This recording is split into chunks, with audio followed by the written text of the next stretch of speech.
Welcomes warriors. जय Hind. Jayjit defence warriors में आपका बहुत बहुत स्वागत है। मैं आपका अपना साथी और हम बात कर रहे हैं आज हिस्ट्री एनडीए 2022 की। जैसा कि हम डेली बात करते हैं, आज हम अभी जो हमने सीरीज स्टार्ट की है वो वॉर्स की सीरीज स्टार्ट की है कि मतलब जो वॉर्स हो रहे हैं अंग्रेज़ों में या सिख में और अदर जो वॉर्स हो रहे हैं उनकी हमने सीरीज स्टार्ट कर रखी। तो चलिए आज हम जानेंगे हिस्ट्री एनडीए 2022 के मैसूर युद्ध के बारे में। अंग्रेज़ों का जो मैसूर से युद्ध हुआ था उसके बारे में आज हम जानेंगे।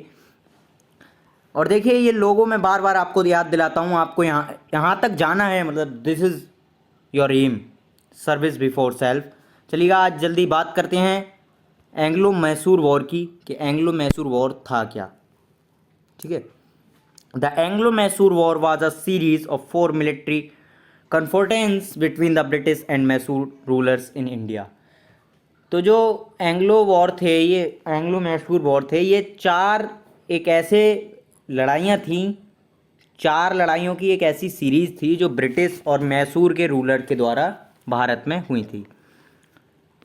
First Anglo Mysore war 7067 to 7069, यानी कि जो पहला एंग्लो मैसूर वॉर था वो 2 साल चला था। उसकी क्या पृष्ठभूमि थी, क्या बैकग्राउंड था, चलिए हम उसके बारे में बात करते हैं। ठीक है। Background: the Mysore region emerged as a Hindu state in the year of 1612 under the Wadiyar dynasty. ठीक है। कहने का मतलब है कि जो वाडियार राजवंश था उसके तहत जो मैसूर जो क्षेत्र था वो सन 1612 में एक हिंदू राज्य के रूप में उभर कर आया था। ठीक है। Chikka Krishnaraja Wadiyar second ruled from the year 7034 to the year 7066। कहने का मतलब है जो चिक्का कृष्णराज वाडियार थे, द्वितीय थे, उन्होंने सन 1734 से लेकर 1766 तक यहाँ पर शासन किया था। 1734 से लेके मतलब 1766 तक यहाँ पर उन्होंने शासन किया था। कहने का मतलब पूरे 32 साल उन्होंने शासन किया था। Now talking about the further, Hyder Ali, who was appointed as a soldier in the army of the Wadiyar dynasty, became the de facto ruler of Mysore on the strength of his great administrative skills and military strategy. कहने का मतलब है जो एक हैदर अली था जो वाडियार वंश की सेना में एक सैनिक के रूप में मतलब नियुक्त किया गया था। ठीक है। उसने अपना जो प्रशासनिक कौशल था और सेना की रणनीति बनाने के बल पे वो मैसूर का वास्तविक शासक बन गया। मतलब उसने अपना माइंड लगाया, रणनीति बनाई और मैसूर का वास्तविक शासक बन गया। The Mysore emerge as a powerful state in the late 18th century under the leadership of Hyder Ali. अब हैदर अली था, जब उसने यानी कि अपना एडमिनिस्ट्रेटिव स्किल और मिलिट्री स्ट्रेटजी के तहत जब वो मैसूर का राजा बन गया, शासक बन गया, तो उसने और भी आगे दिमाग लगाया होगा। और सन 18वीं शताब्दी में जो अंत था, शताब्दी का अंत था, उस टाइम तक हैदर अली एक मैसूर का एक शक्तिशाली राज्य के रूप में एक नेता बन के उभरा था। ठीक है। Hyder Ali's proximity to the French along with Hyder Ali's control over the flourishing trade on the Malabar coast jeopardized the British political and commercial interest and his control over Madras। अब इसमें क्या था कि जो हैदर अली की जो फ्रांस के लोग थे उनसे बहुत ही ज़्यादा मित्रता थी। ठीक है। मालाबार के तट पर जो था व्यापार जो था हैदर अली के नियंत्रण में था। ब्रिटिश जो थे राजनीतिक और व्यवसाय हितों पर, जो ब्रिटिश थे वो राजनीतिक और व्यवसाय जो उनका हित होता था, यानी कि बोले तो राजनीति पॉलिटिकल एंड व्यवसायिक इकोनॉमिकल, ठीक है, मद्रास पर उनके नियंत्रण को खतरे में डाल दिया, हैदर अली के नियंत्रण को खतरे में डाल दिया। After their success in the battle of Buxar with the Nawab of Bengal, the British signed a treaty with the Nizam of the Hyderabad and the Nizam who had already had difference with the Marathas to protect Hyder Ali from the northern government coast of the British, agreed to hand over। अब इस पूरी line का क्या मतलब है, क्योंकि ये मेरे को थोड़ा मोस्ट इम्पोर्टेंट लग रही है, आप देखिएगा इसमें क्यों बैटल ऑफ बक्सर की बात भी जब आई है तो थोड़ा मोस्ट इम्पोर्टेंट हो जाती है ये बात कि बंगाल के नवाब के साथ जो बक्सर की लड़ाई में अंग्रेज़ों को सफलता मिली थी, तो अंग्रेज़ों ने हैदर अली को उत्तरी सरकारी तट यानी बोले तो नॉर्दर्न कमांड एक तरह से, ठीक है, बचाने के लिए हैदराबाद के निज़ाम और निज़ाम के साथ एक संधि पर हस्ताक्षर कर दिए, ठीक है। और जब हस्ताक्षर कर दिए तो निज़ाम के साथ जो थे पहले से ही मराठाओं के साथ मतभेद थे निज़ाम के। सौंपने को राजी के लिए हैदराबाद के निज़ाम जो थे मराठा और अंग्रेज़ जो थे, देखिए अब कौन कौन, हैदराबाद के निज़ाम, मराठा और अंग्रेज़ हैदर अली के खिलाफ़ हो गए, एकजुट हो गए, ठीक है। Hyder Ali diplomatically naturalised and the Marathas and converted the Nizam as his ally against the Nawab of Arcot. अब हैदर अली ने अपने कूटती ने बोले तो मराठाओं को निष्प्रभावी कर दिया अपनी बातों से और आरकोट के नवाब के खिलाफ निज़ाम को अपना सहयोगी बना लिया, ठीक है। नाउ बात करते हैं हैदर अली की। क्या हैदर अली कौन था या हैदर अली की बातें क्या थीं या ये कहाँ पैदा हुआ, इसकी क्या हिस्ट्री है। War into an unknown family, एक अज्ञात फैमिली में जन्मा था Haider Ali. 1721 to 1782 began his military life as a cavalryman in the Mysore army of king Chikka Krishnaraja Wadiyar. और जो था सन 1721 से 1782 तक इसका जीवन था। राजा चिक्का कृष्ण राजा वाडियार की सेना में एक घुड़सवार के रूप में उसने अपना जीवन शुरू कर दिया था, ठीक है। He was uneducated but intellectual and was a diplomatically and militarily skilled. कहने का मतलब है कि वो पढ़ा लिखा नहीं था, अशिक्षित था, लेकिन बौद्धिक था। बोलने का मतलब है कूटनीतिक और सैन्य रूप में बहुत ज़्यादा कुशल था। He become the de facto ruler of Mysore in the year of 1761 and with the help of French army started training in his army in western way. 1761 में जो था मैसूर का वास्तविक शासक बन गया वो, जैसा कि मैंने अभी आपको बताया था। और फ्रांसीसी सेना की मदद से पश्चिमी तरीके से अपनी सेना में प्रशिक्षण देना शुरू कर दिया। यानी कि उसने जो अपनी सेना को प्रशिक्षण दिया था वो वेस्टर्न टाइप की सेना का प्रशिक्षण था, ठीक है। With his excellent military skills he defeat the Nizam's army and the Marathas and captured Doddaballapur. कहने का मतलब है अपने उत्कृष्ट सैन्य कौशल के साथ उसने निज़ाम की सेना को हरा दिया, मराठाओं की सेना को हरा दिया, ठीक है। And captured Doddaballapur Sira Bednur and Hoskote in the year of 1761 to 63 and subjugated the polar guards of South India, Tamil Nadu, causing problems took। और सन 1761 से 63 के बीच में डोडबल्लापुर, सेरा, वेदनूर, होसकोटे पर कब्जा कर लिया और दक्षिण भारत यानी कि जो अब तमिलनाडु की बात करें तो वहाँ पर जो पॉलीगार थे उनको अपने अधीन कर लिया या अपने अधिकार में उसको ले लिया। Now talking about the further from the time of the Vijayanagara empire, ठीक है, polygars of Palayakkaras were appointed as military chiefs and administrators in the parts of southern India. They also collected taxes from tenants. कहने का मतलब है कि जो विजयनगर साम्राज्य का समय था उस टाइम जो था दक्षिण भारत के कुछ हिस्से में जो थे पॉलीगर और पोलकक्रा को सेना का प्रमुख बना दिया गया या प्रशासक के रूप में नियुक्त किया गया था, ठीक है। और वे काश्तकारों से, जो काश्तकार मतलब काम करने वाले होते हैं ना, उनसे वो कर भी वसूल करते थे, ठीक है। Emerging from their defeat the Maratha under Madhavrao invaded Mysore and defeated Hyder Ali in the years of 1764, 1766 and 1771। अब जब अपनी हार से उभरकर अपनी हार के गम में बैठे थे कौन, मराठास, वहाँ से आए, माधवराव के अधीन था पूरा मराठा, उन्होंने मैसूर पर आक्रमण कर दिया और 1764 में, 1766 में, 1771 में हैदर अली को हरा दिया। कहने का मतलब है उन्होंने जीत की हैट्रिक लगा दी। 1764 में जीता मैसूर को, 1766 में भी हैदर अली को हराया, 1771 में भी हराया।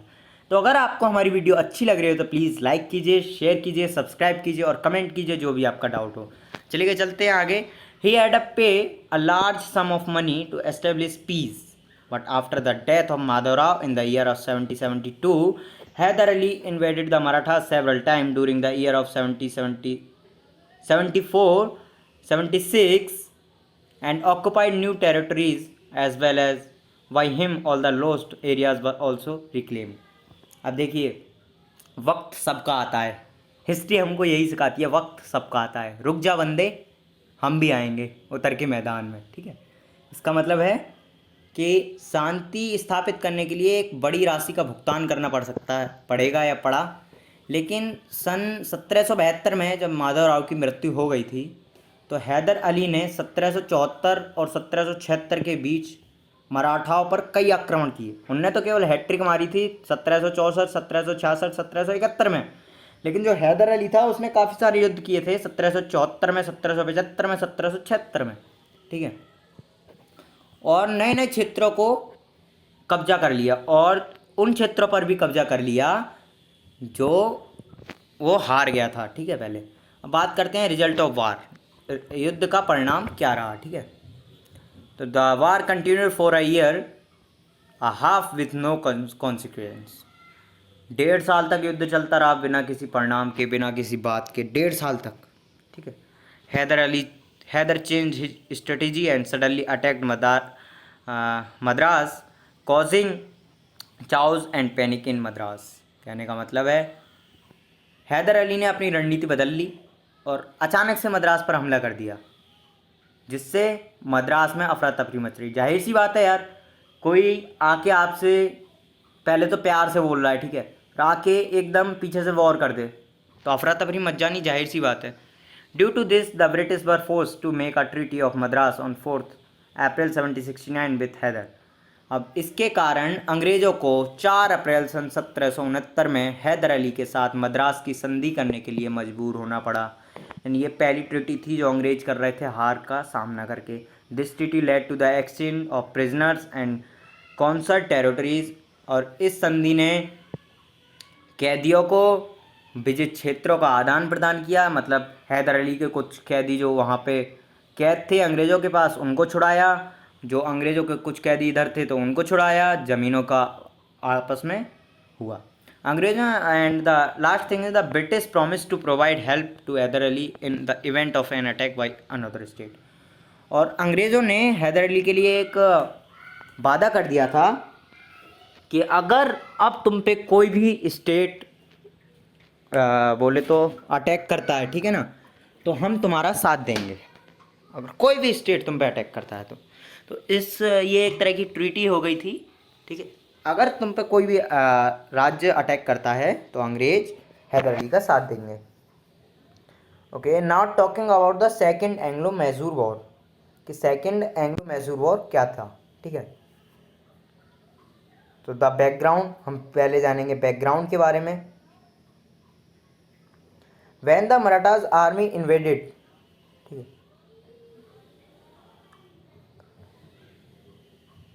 Mysore in the year 1771 the British fail to abide by the treaty of Madras. कहने का मतलब है जब 1771 में मराठा सेना ने मैसूर पर आक्रमण किया तो जो अंग्रेज थे मद्रास की संधि का पालन करने में विफल रह गए। संधि क्या हुई थी कि अगर तुम पे कोई भी राज्य आक्रमण करेगा तो पहले अंग्रेज उससे लड़ेंगे, ठीक है। Hyder Ali accuse him to breach of trust. तो हैदर अली ने विश्वासघात का आरोप लगाया कि तुमने हमसे भाई ट्रीटी तो ये की थी कि तुम पे कोई भी राज्य अगर अटैक करेगा तो हम तुम्हारा साथ देंगे, लेकिन तुमने ऐसा कुछ नहीं किया, तो उन्होंने उस पर विश्वासघात का आरोप लगा दिया। In addition Hyder Ali found the French more resourceful in the meeting of requirements of army guns, shora and lead. अब इसके अलावा जो हैदर अली थे उन्होंने फ्रांस की सेना को तोप, शोरा और सीसा की आवश्यकताओं को पूरा करने के लिए पैसे दिए, साधन इकट्ठा किया, ठीक है। As a result he started importing French machines, ठीक है, in Mysore through Mahe the French territory on the Malabar coast. इसके अलावा नतीजन क्या था, मैसूर के मालाबार तट पर फ्रांसीसी क्षेत्र माहे के माध्यम से फ्रांसीसी हथियारों का आयात करना शुरू कर दिया गया। ठीक है। The growing relationship of the two increase the worries of the British. अब जो दोनों के जब संबंध बढ़ने लगे, ठीक है, फ्रांस के और हैदर अली के, तो अंग्रेज़ों में थोड़ी अफरा तफरी मच गई, थोड़ी चिंता बन गई कि भाई ऐसा क्यों हो रहा है। As a result the British attempt to bring Mahe under their control which was under the patronage of Hyder Ali. ठीक है। अब क्या हुआ इसमें कि जो रिजल्ट निकला उसमें क्या था, अंग्रेज़ों ने माहे को अपने नियंत्रण में लाने का प्रयास किया जो हैदर अली के संरक्षण में था। अब यहाँ से शुरू होता है एंग्लो मैसूर वॉर। ठीक है। बात करेंगे result of Anglo Mysore war का कि भाई क्या निकला था, है ना। Hyder Ali allied with the Marathas and the Nizam against the British. Hyder Ali जो था अंग्रेज़ों के खिलाफ मराठा और निज़ाम के साथ गठबंधन किया हैदर अली ने, मतलब हैदर अली, मराठा और निज़ाम तीनों एक साइड, अंग्रेज एक side. He invaded Karnataka and captured Arcot and in 1781 defeated the English army under control Gwalior. उसने कर्नाटक पर आक्रमण किया, आरकोट पर आक्रमण किया, आरकोट को कब्जे में लिया और सन 1781 में कर्नल वेली अंग्रेजी सेनाओं का यानी कि बोले तो नेतृत्व कर रहे थे, तो अंग्रेजी सेना को भी हरा दिया सन 1781 में। Meanwhile the British led by Eyre Coote separated both the Marathas and Nizams on Hyder sides, but Hyder Ali boldly faced the British, defeating him only once in November 1781 in Porto Novo, present day Parankapathri, Tamil Nadu, head to face. अब देखिए इसमें भी अंग्रेज़ों ने अपनी चाल बदल दी। अंग्रेज़ों ने क्या किया, इराकुट का नेतृत्व था उस समय अंग्रेज की सेना पर, हैदर की तरफ से मराठा और निज़ाम दोनों को अलग कर दिया। ठीक है। लेकिन फिर भी हैदर अली ने साहसपूर्ण तरीके से अंग्रेज़ों का सामना किया और नवंबर 1781 में पोर्टो नोवा यानी वर्तमान में जो है परगनीपेट्टई तमिलनाडु में, ना उन्हें केवल एक बार हराया, ठीक है, बल्कि और सामना भी किया। Hyder Ali however he recognised his force and defeated the British and took his commander Braithwaite captive. जैसा कि मैंने अभी बताया, उसने अपनी सेना को फिर से पुनर्गठित किया, अंग्रेज़ों को हरा दिया और अपने कमांडर यानी कि जो अंग्रेज़ों का कमांडर था ब्रेथवेट, उसको बंदी बना लिया। ठीक है। Hyder Ali died of cancer on December 7, 782। Hyder Ali जो था 7 दिसंबर 1782 में कैंसर के कारण उसकी मौत हो गई। हिज सन टीपू सुल्तान, अब देखिए अब थोड़ा मज़ा आने वाला है। His son Tipu Sultan continued the war for a year without any positive result. उसने 1 साल तक इस युद्ध को चलाया उसके बेटे टीपू सुल्तान ने, लेकिन इसका कोई भी मतलब निष्कर्ष नहीं निकला। ठीक है। पॉजिटिव रहा था लेकिन निष्कर्ष नहीं निकला। Feed up with an indicative war both side opted for peace and the treaty of Mangalore March 1784 under which both side return territories won from each other. और सन 1784 में मार्च में एक मैंगलोर की संधि हुई दोनों पक्षों के बीच में, जिसके तहत दोनों पक्षों ने एक दूसरे के जीते हुए क्षेत्रों को वापस कर दिया और ये ट्रीटी मैंगलोर की ट्रीटी कहलाती है। मैंगलोर की ट्रीटी क्या है कि जो टीपू सुल्तान और अंग्रेज़ों के बीच लड़ाई थी उसमें उन्होंने एक दूसरे के एरिया जो छीने थे वो वापस कर दिए, इसी को मैंगलोर की ट्रीटी कहते हैं। Now talking about the Tipu Sultan. Who was the Tipu Sultan? Tipu Sultan was born in November 1750. He was the son of Hyder Ali and a great warrior who is also known as Mysore tiger. Tipu Sultan का जन्म नवंबर सन 1750 में हुआ था। वो हैदर अली का पुत्र था और एक महान योद्धा था जिसे मैसूर टाइगर के नाम से भी जाना जाता है। ठीक है। He was highly educated and was proficient in Arabic, Persian, Canada and Urdu language. वह बहुत ही ज़्यादा शिक्षित था, उसको अरबी आती थी, फारसी भी आती थी, कन्नड़ भी आती थी और उर्दू भाषाओं में एकदम टैलेंटेड था बोले तो। Tipu like his father Hyder Ali paid much attention to the upliftment and maintenance of a skilled military force. जैसा कि हैदर अली ने अपनी सेना को बहुत ही एक कुशल तरीके से बनाया था, रखरखाव किया था, ठीक वैसे ही टीपू सुल्तान ने भी अपनी सेना को उत्थान किया, रखरखाव पर बहुत ध्यान दिया था। With the Persian words of command he formed his army on European model. उन्होंने पारसी वर्ड्स ऑफ कमांड से यूरोपीय मॉडल से अपनी सेना को बनाया है। Although he utilise the assistance of French officer to train his troops, he did not allow them the French to grow into the interest group. कहने का मतलब है कि उसने अपने सैनिकों को जो था प्रशिक्षित करने के लिए फ्रांसीसी अधिकारियों की भी सहायता ली थी, ठीक है, लेकिन उन्होंने जो फ्रांसीसी थे एक समूह में विकसित नहीं होने दिया।